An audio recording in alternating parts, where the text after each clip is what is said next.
Thank you all so much for being here tonight. What a privilege to be here. What a privilege to see what the Guild is doing. This is amazing work that you guys are doing. Just an amazing community. We're going to talk a little bit about that and a little bit about localism in a moment. But as you can tell, I am not Dale Ahlquist. For those of you that didn't notice. And I didn't play one on TV, although he did. And he did a pretty good job at it. I had the privilege of getting a call from Dale just a few days ago asking for me to pinch hit for him. He's unfortunately on the road.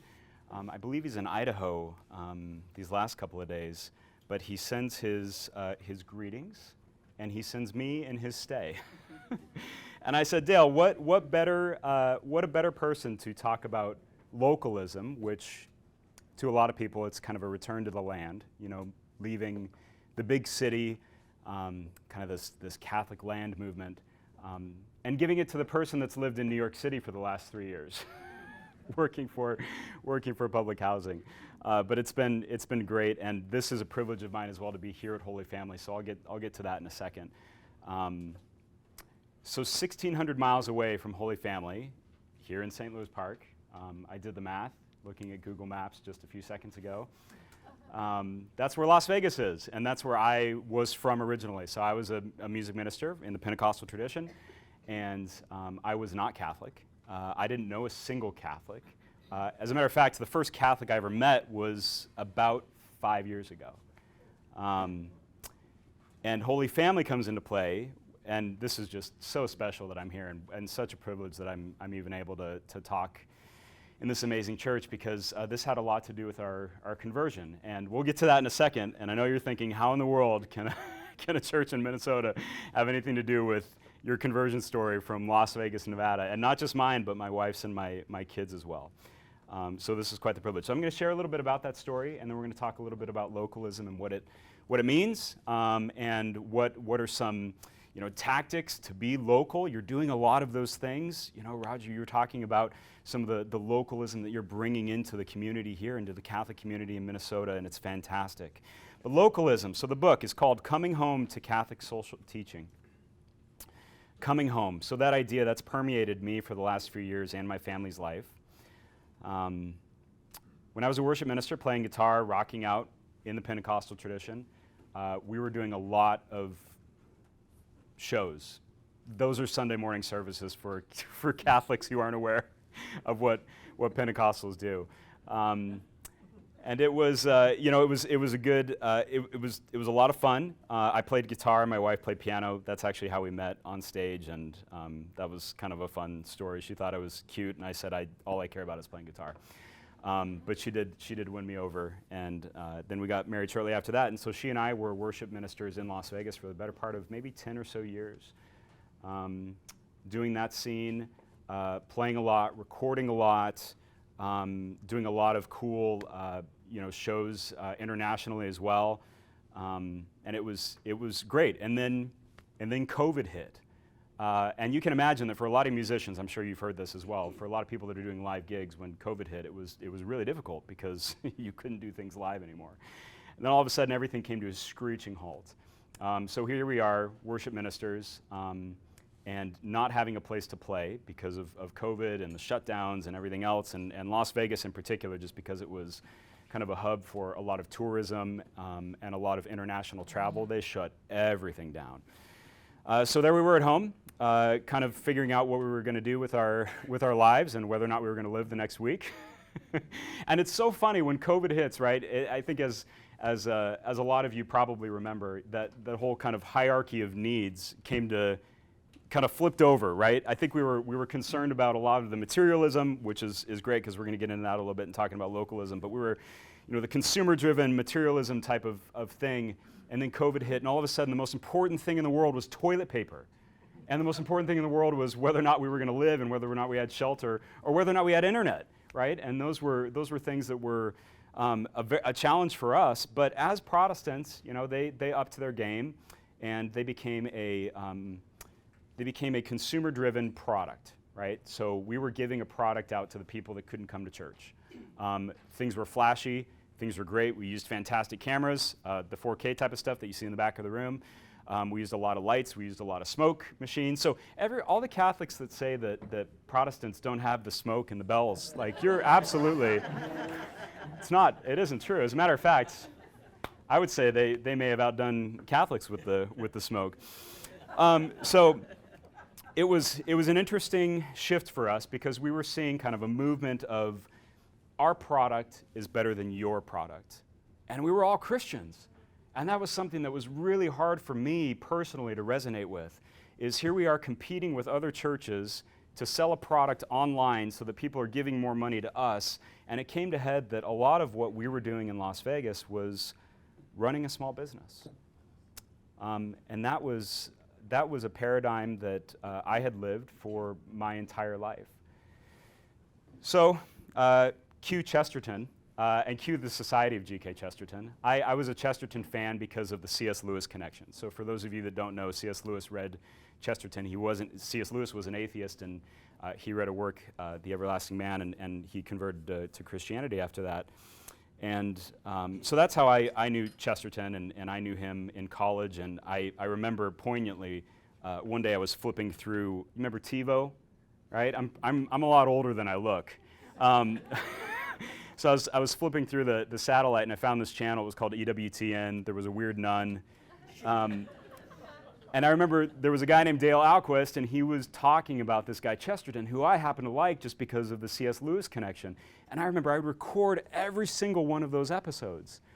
And I became an English major and that whole thing. And so kind of before COVID hit, I was part of the Society of Gilbert Keith Chesterton secretly, right? Because as a Protestant, I knew that Chesterton was Catholic, but I didn't know he was Catholic, right? And Protestants are really good about scrubbing out everything that's not, Christian, and that leans toward a Catholic stint. But so I was really interested in him, and the society at that time started streaming live masses, right? So everything was shut down, and that's just something that the apostolate was doing back in 2020 was let's start streaming these masses and send them out to our members.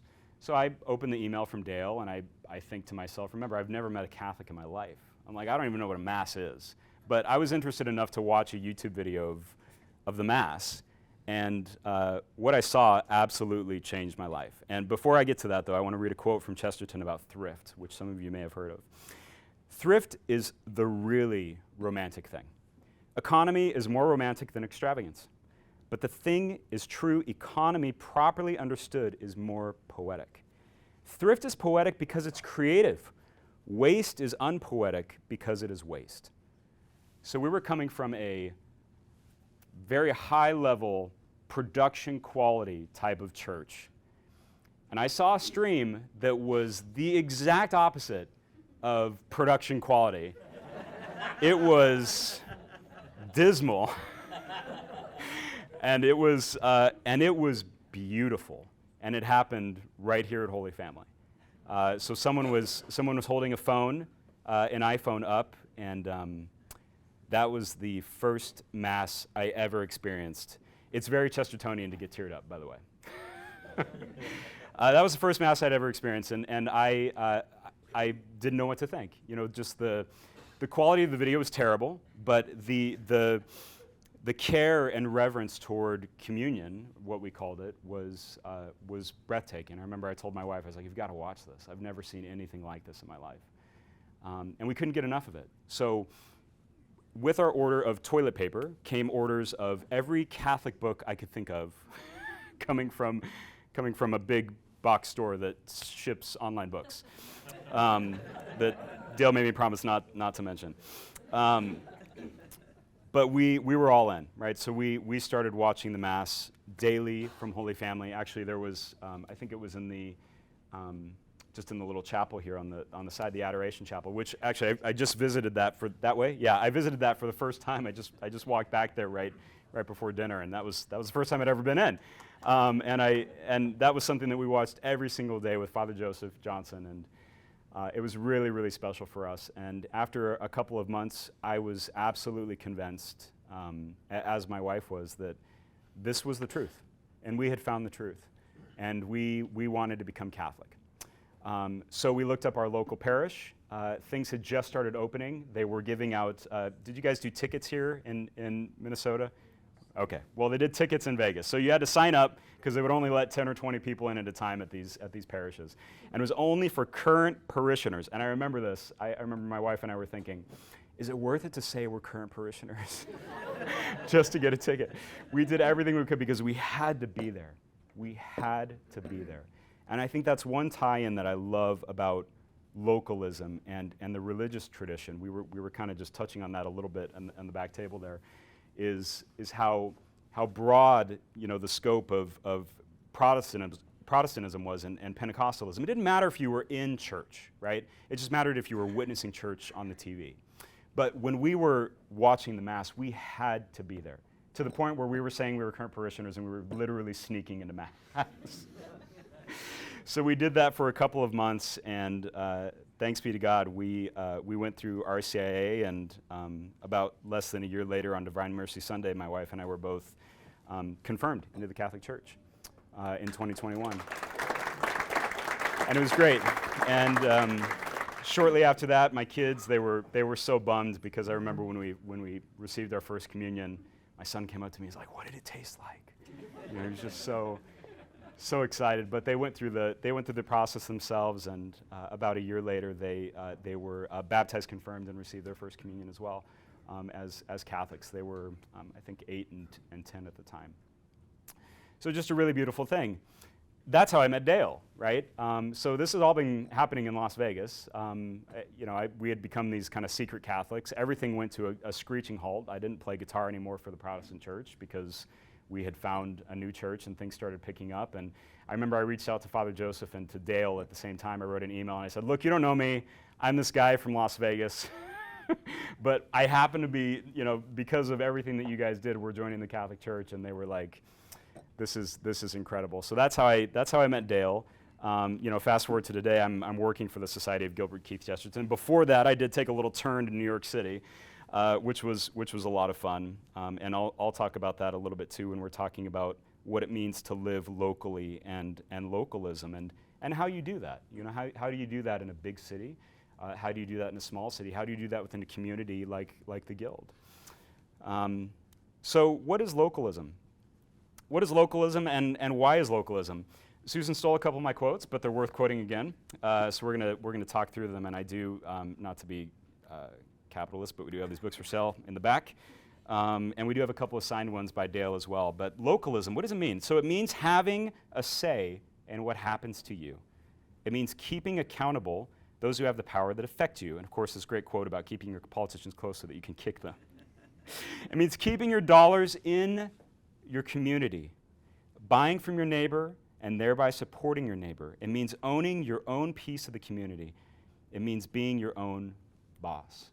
And that's really beautiful. And that's not something that I was doing, that's for sure. I was working for a company back then. While I was leading worship, I also worked in the business world. So I've been in the business world for 20 or so years as a professional, and worked for a company that was on the stock market over in Las Vegas, and then decided that with my newfound Catholic identity, things were hitting me a lot differently than they were.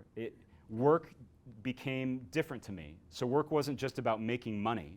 Work was about how I was influencing people and what my work was doing for people.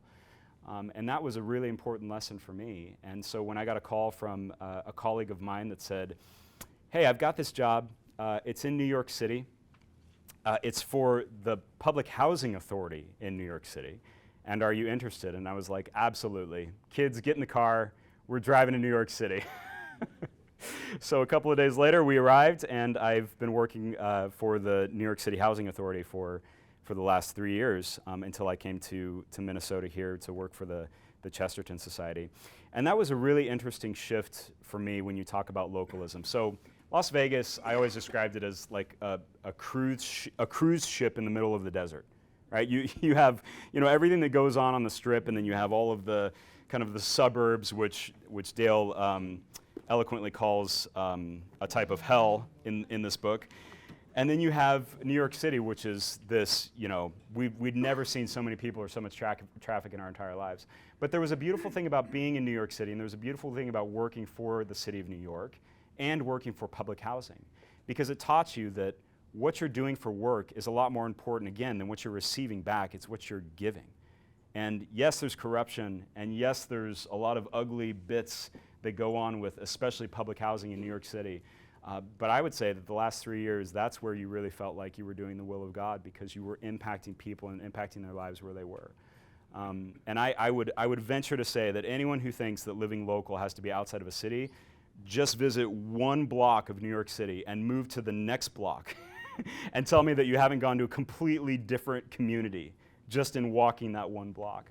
So it is really beautiful to visit, and it's beautiful to look at. But as an economy and as a theory of economy, the idea behind localism is that the assets that we produce should be widely owned, right? And that's something that I think a lot of us can reflect on with localism, is what do we actually own and what do we actually produce? And are we producing and are we owning anything, or are we just receiving everything and giving up all of our money to receive it from big box stores that are online, that start with Amazon, and they're lovely sometimes for books, especially.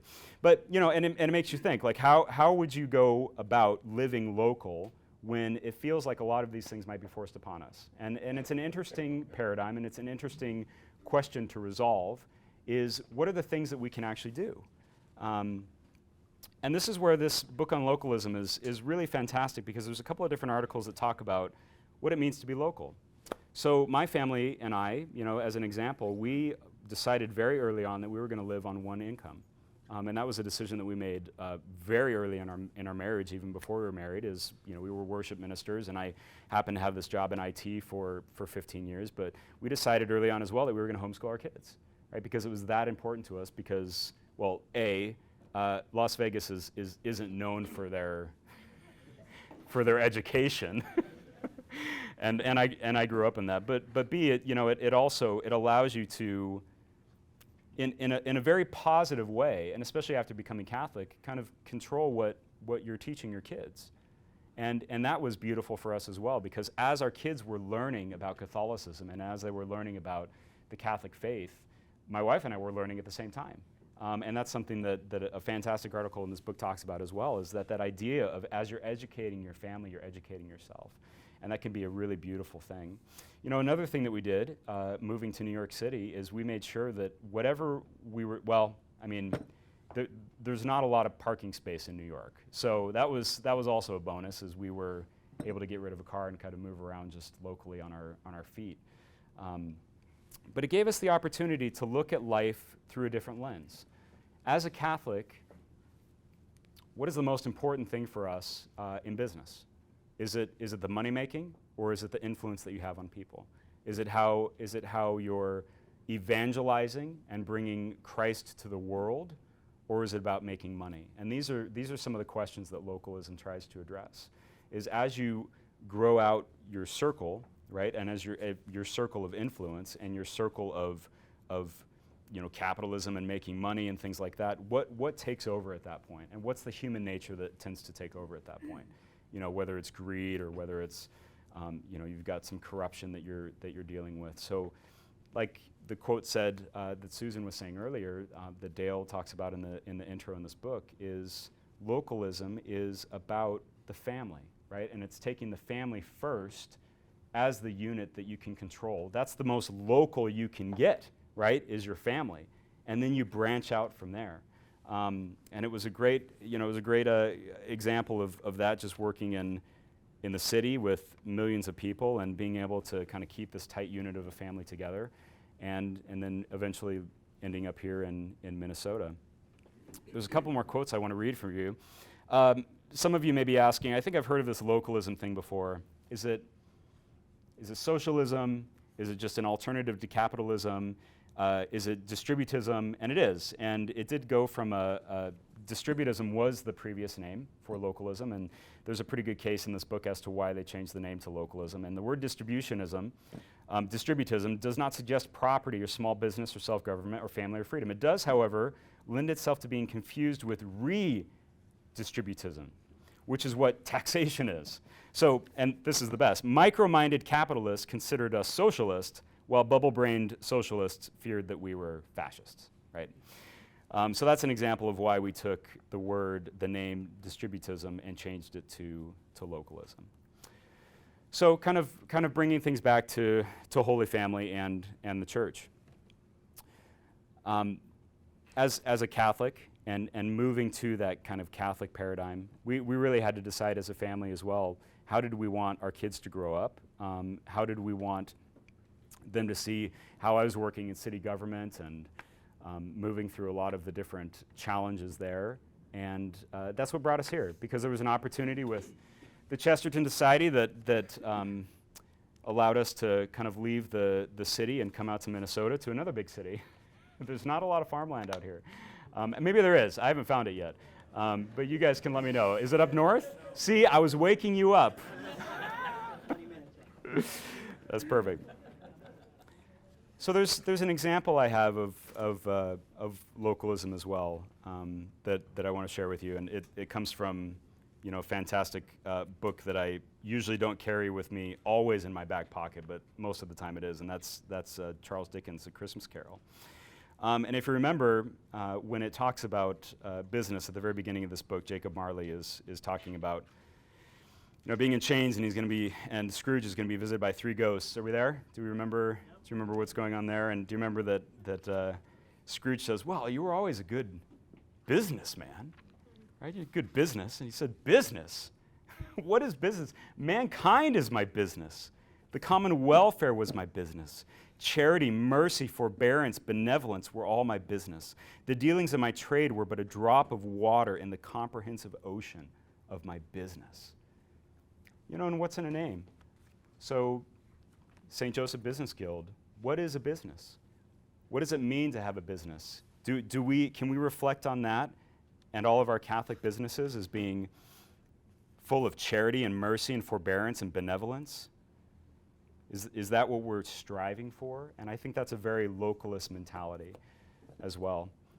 Another example from this book that I'd like to read is when after Scrooge is being visited, and I don't remember if you know the scene. You'd have to read the book because it's not in a lot of movies. But they'll go to a window, right? And they go to the window, and Scrooge is looking out, and Marley is about to leave, and they see all kinds of phantoms in the street, right? And they're kind of floating through the street, and it's such a beautiful scene. And if you haven't read it, I'll read it now. And but you should definitely reflect on this. But Scrooge notices one of the phantoms. So all these phantoms are a lot like Marley. They're all chained up. And he said, "Hey, I actually know that person. I remember him. I did business dealings with him." He was familiar to that ghost. So he'd been quite familiar with this one old ghost in a white waistcoat with a monstrous iron safe attached to his ankle, who cried piteously at being unable to assist a wretched woman and an infant, who he saw below upon the doorstep. And the mercy and the misery with them all was clearly that they sought to interfere for the good in human matters and had lost the power forever. So how do we describe localism? It's being able to influence and touch the people around you. And it doesn't take much to do it. And even while I was walking through New York City, it would take about a city block to walk around, and you would see someone on the corner of the street that would need help. Or you would see someone on the corner of the street that would look like they were in desperate need of something. And it was taking the time to see them and to talk to them. The daily readings this week have been so great from Mark. If you've noticed that there are a lot of the miracles, right? So Jesus is performing these miracles. But have you noticed on each of those miracles, it isn't Jesus saying, "I'm going to heal the crowd." It's Jesus pulling one person away to the side, right, and talking to them individually and healing them.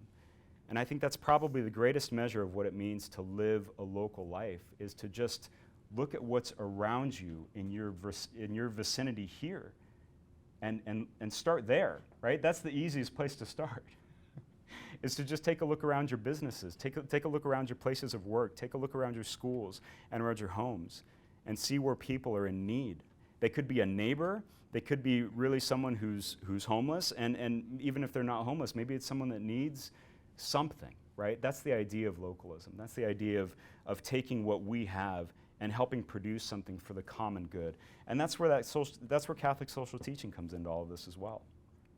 It's that idea that we're taking what we have and giving it elsewhere. So I'm going to leave you with just a couple more quotes here. That's okay. Distributism, so going back to localism and what it is, it's opposed to centralization, whether it be political or commercial. It's about directness. It's about dignity. It's about responsibility, which is the flip side of freedom. It puts the family's rights above the individual or the community, but recognizes the family as primary, and it serves both the individual and the community. That is, it serves the common good. Normal people want to take responsibility for their lives, and they're increasingly frustrated and alienated by the fact that everything is out of their control, and they can't really say who is in control. They're weary of the complexities and complications brought on by bottomless bureaucracies and endless regulations, everything separated from everything else, and no one being answerable for anything. Localism means having a say in what happens to you. And as for the local, there's nothing more local than the family, as we've said, because Christ first came into the family. And Chesterton says that Christianity has always been a domestic religion because it started with the Holy Family. And he says that each family, and I love this, and if you take anything away from tonight and about what localism means, it's this right here. He says that each family is a tiny kingdom that is a local kingdom, the only state that creates and loves its own citizens. So it's a powerful way to look at how we can be local and live local. So kind of coming back to even my conversion story and the idea of, I've heard a lot of complexity about localism and whether or not it's kind of just running for the hills maybe, and you don't have this worldview of how you can impact people beyond your local sphere. And I would say that I'm a pretty good example of how localism can have global impact. And I think it's the USCCB when they're talking about Catholic social teaching, they have that great quote that we've all heard that's, live locally, think globally, right? And it seems like such a an interesting saying. It's like, well, how can I live locally but think globally? Well, it started with Holy Family, and it started with someone holding up their phone, right? That was a very local thing for Holy Family to do and for Holy Family to decide to do. And there was a guy sitting 1,600 miles away in Las Vegas that didn't even have anything to do with the local community at Holy Family that was absolutely impacted, and his family was impacted. And pray God, generations and generations of that family will continue to be impacted for the glory of God, for the truth of the Catholic Church. So as we're thinking about localism, think about not only what you can do directly within your family, directly within your sphere, directly within your community, but think about the global impact of just planting that seed and letting the Holy Spirit guide the rest of its trajectory. And with that, that's the idea of localism. And I think we're doing a Q&A for a couple of minutes as well. But thank you all so much. Thanks for letting me stand in for Dale. You can send all of your negative emails to dale@chesterton.org. But it's mostly his fault. But thank you. Thank you so much. Thank you.